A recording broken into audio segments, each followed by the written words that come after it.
Stefaan, David, thanks so much for being here. Fiber Connect Day 2. Tell me what's new. What do you guys got going on? So the big shift really is that we're going from gigabit fiber for the happy few to gigabit for everybody. AI is becoming more pervasive in every aspect of our daily lives, of our work. So we need to make sure that everyone has access to these new powerful AI tools, because otherwise we're just creating a new digital divide. This is about building out the fiber infrastructure to make AI accessible to people. Yeah. And that's the other aspect. Yeah, it's not just getting the fiber there. Fiber is going to give you that infinite amount of capacity. But once you actually have the fiber there, we're looking at using AI for the operations to really streamline, to allow operators to go faster with what they already have. I mean, even the large operators and the smaller operators, AI is truly a revolutionary thing that we see happening in the industry.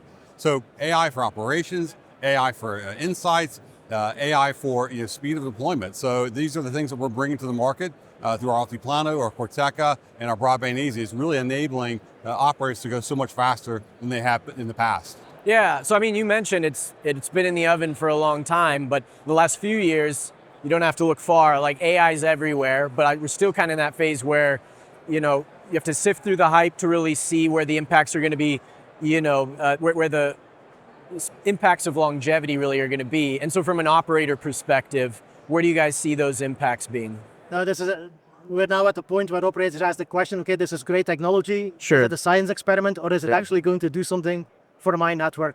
And that's why we've been developing these AI agents together with operators. We took real problems from real networks. Yeah. And we figured out a way how to solve them with using AI agents. That also means that we already have the first results from the field, right? We know we can reduce the average time to reduce a help desk call from like 10 minutes to sub 5 minutes.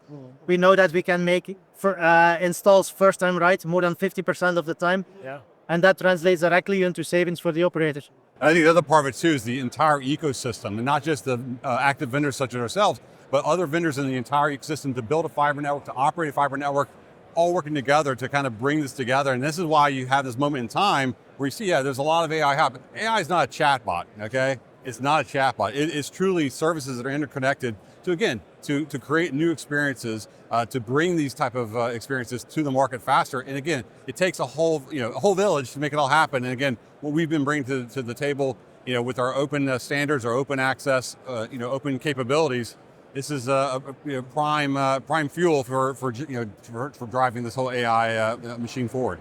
Sure, yeah, I mean, I appreciate the distinction there between, there's a lot of benefits for operators, but it's not necessarily just, a chat bot or network efficiency. So curious to talk, you already kind of brushed on it, but what are kind of the full ecosystem impacts when you look at, again, I'd say catered towards the operator perspective, but like you said, it is a pretty interconnected ecosystem there. Yeah. I mean, one of the side benefits of AI is that, and agentic AI is that you pull data from different sources.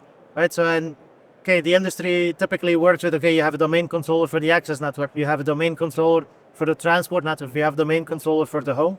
But when you're trying to optimize something or solving a problem for the subscriber, we need to be able to pull data from different sources.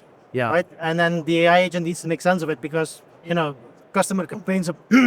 The customer complains about Wi-Fi, but the problem might be somewhere different in the network. Sure. So, and that's really that ecosystem, right? You need to be able to pull data from different sources, from the installers in the field, from Wi-Fi in the home, from the routers in the network, and you need to be able to figure out what's going wrong. And that's what's so critical. I mean, again, we have such detailed records that they're coming from the guys who are designing the fiber network, who are designing, putting in, installing the equipment. Well, it's great to have that, but if you actually now have the active data that's actually really happening in real time and connected to the actual passive data, the data that's been put into the ground, it's amazing how much insights you can have. And that's some of the tools that we're bringing into the marketplace. Work some of our partners to make all that happen. So very, very excited to see truly again this whole ecosystem kind of come together. Yeah, Stefaan, David, thanks so much for taking the time. Thank Great you. to talk.